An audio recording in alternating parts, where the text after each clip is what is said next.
Bonjour à tous. Dans l'objectif de créer la plus grosse base de données d'intégrales sur YouTube, je me suis donné un défi.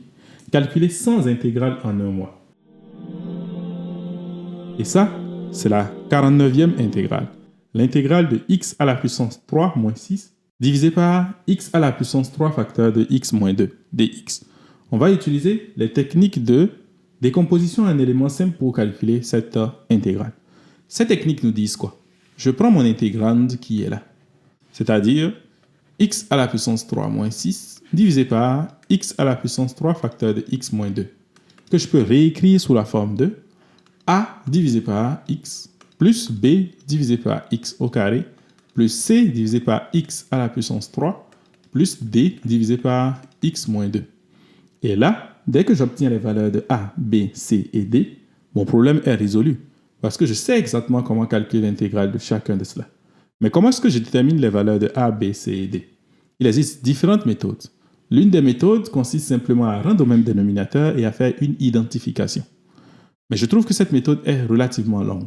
Une autre méthode, c'est la méthode du Heaviside, qui nous permet directement de déterminer les valeurs de C et D. La chose intéressante, c'est que ces méthodes peuvent être combinées. Donc on va commencer par le Heaviside, afin de pouvoir déterminer les valeurs de C et de D. Et après cela, on va utiliser une autre méthode pour déterminer les deux autres valeurs restantes. Donc on va commencer par C. C est égal à quoi? La méthode me dit simplement de prendre l'intégrande que j'ai ici, c'est-à-dire x à la puissance 3 moins 6 divisé par x à la puissance 3 facteur de x moins 2, et ensuite de supprimer ce qui est au dénominateur de c, donc x à la puissance 3. Je supprime cela comme ça, et à cela, je dois appliquer le point qui annule le dénominateur de c, c'est-à-dire la valeur de x pour laquelle le dénominateur de c est égal à 0. Et cela, bien évidemment, c'est x égale à 0, parce que lorsque x est égal à 0, x à la puissance 3 également est égal à 0. Et cela me donne alors quoi? Ça me donne comme résultat 0 à la puissance 3 moins 6 divisé par 0 moins 2, ou tout simplement 3. Intéressant. Je peux faire la même chose pour déterminer la valeur de d aussi. Je peux dire alors que d est égal à quoi? C'est égal à x à la puissance 3 moins 6 divisé par x à la puissance 3 facteur de x moins 2, et je supprime ce qui est au dénominateur de d. Donc, ceci. Donc, je vais supprimer cela comme ça, mais je vais appliquer cela en un point, le point qui annule le dénominateur de d, c'est-à-dire le x qui permet au dénominateur de d d'être égal à 0. Et cela, c'est 2. Je remplace là-dedans et j'obtiens donc 2 à la puissance 3 moins 6 divisé par 2 à la puissance 3, ce qui me donne tout simplement 8 moins 6 divisé par 8, ou encore 2 divisé par 8, c'est-à-dire 1 divisé par 4. Donc, j'ai les valeurs de C et de D. La question, c'est de savoir pourquoi est-ce qu'on ne peut pas utiliser la même méthode pour déterminer les valeurs de A et B. Justement, vous pouvez tester cela. Si vous commencez à le faire, vous allez remarquer que, en effet, on ne pourra pas le calculer. Parce que on a des valeurs en fait qui sont répétées. J'ai des facteurs qui sont répétés. Le facteur x ici est répété 3 fois. Donc, toutes les constantes pour lesquelles l'exposant est plus petit que 3 ne pourront pas être déterminées en utilisant la méthode du Heaviside. Il nous faudra donc utiliser une autre méthode. Soit je rends au même dénominateur, et donc je fais une identification, soit je peux, par exemple, prendre des valeurs de x afin de déterminer des systèmes d'équations. Si on prend par exemple x qui est égal à 1, si x est égal à 1, qu'est-ce que je vais obtenir? De ce côté-là, j'aurai 1 à la puissance 3 moins 6 divisé par 1 à la puissance 3 facteur de 1 moins 2. Et cela va me donner quoi? Ce serait égal à A divisé par 1 plus B divisé par 1 plus C divisé par 1 plus D divisé par 1 moins 2. Donc je peux dire simplement que j'ai ici moins 1, en haut moins 5. Donc finalement, j'ai 5 qui est égal à A plus B plus C moins D. Intéressant. Et si je change la valeur et que je prends cette fois-ci x qui est égal à 3, qu'est-ce que cela va me donner? Cela va me donner 3 à la puissance 3 moins 6 divisé par 3 à la puissance 3 facteur de 3 moins 2. Et ceci est égal à quoi? C'est égal à A divisé par 3 plus b divisé par 3 au carré, plus c divisé par 3 à la puissance 3, et plus d divisé par 3 moins 2. Et donc, j'aurai 3 à la puissance 3, c'est 27, moins 6, donc c'est 21.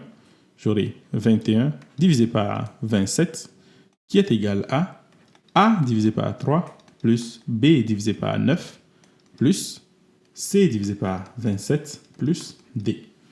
Je peux multiplier tout par 27, ce qui me permettra donc d'avoir 21 est égal à 9a plus 3b plus c plus 27d. Intéressant. Mais j'ai des valeurs que je connais déjà. Je connais la valeur de c et la valeur de d.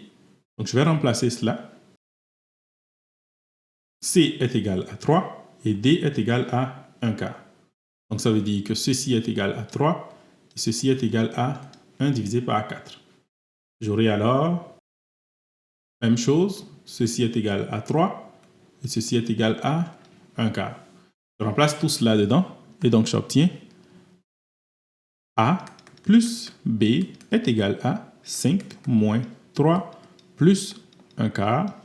Et ici, j'ai 9A plus 3B qui est égal à 21 moins 3 moins 27 quarts. En haut ici, j'aurai donc 2 plus 1 quart, c'est-à-dire 9 divisé par 4. Et en bas ici, j'aurai 18 fois 4 qui va me donner 72. Ensuite, je fais moins 27, ce qui va me donner donc 45 divisé par 4. Je peux simplifier un peu en écrivant cela sous la forme de A plus B est égal à 9 divisé par 4 et 3A plus B est égal à 15 divisé par 4. Je peux faire un simple petit moins ici comme ça, ce qui va me permettre donc d'avoir 2A qui est égal à 6 divisé par 4 ou encore 3 divisé par 2. Finalement, A est égal à 3 divisé par 4 et par conséquent, B est égal à 9 divisé par 4 moins A, c'est-à-dire 9 divisé par 4 moins 3 divisé par 4, 6 divisé par 4 qui donne aussi 3 divisé par 2. Finalement, j'ai les valeurs de A, B, C et D. Et cela veut dire quoi? Cela veut dire simplement que x à la puissance 3 moins 6 divisé par x à la puissance 3 facteur de x moins 2 est égal à quoi? A divisé par x, donc 3 divisé par 4x, ensuite plus b divisé par x au carré, 3 divisé par 2x au carré, plus c divisé par x à la puissance 3, c'est-à-dire 3 divisé par x à la puissance 3, et ensuite plus d divisé par x moins 2. d c'est égal à 1 quart, donc 1 divisé par 4 facteurs de x moins 2. Et à partir de là, je peux dire que l'intégrale de ceci, dx, est égale à l'intégrale de ceci, plus l'intégrale de ceci, plus l'intégrale de ceci, plus l'intégrale de celui-là. Le premier est facilement calculable, c'est égal à 3 quarts du logarithme népérien de x en valeur absolue. Le second, c'est égal à moins 3 demi de 1 divisé par x. Le troisième, c'est égal à moins 3 divisé par 2 multiplié par 1 divisé par x au carré. Et après ça, le dernier, c'est égal à plus 1 quart du logarithme népérien de x moins 2 en valeur absolue, plus une constante, bien évidemment. Calculer les intégrales, c'est très intéressant, mais comment est-ce qu'on peut les appliquer?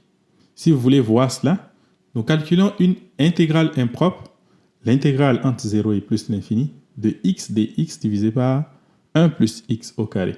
Et pour voir cela, il suffit de cliquer sur la vidéo qui s'affiche juste là.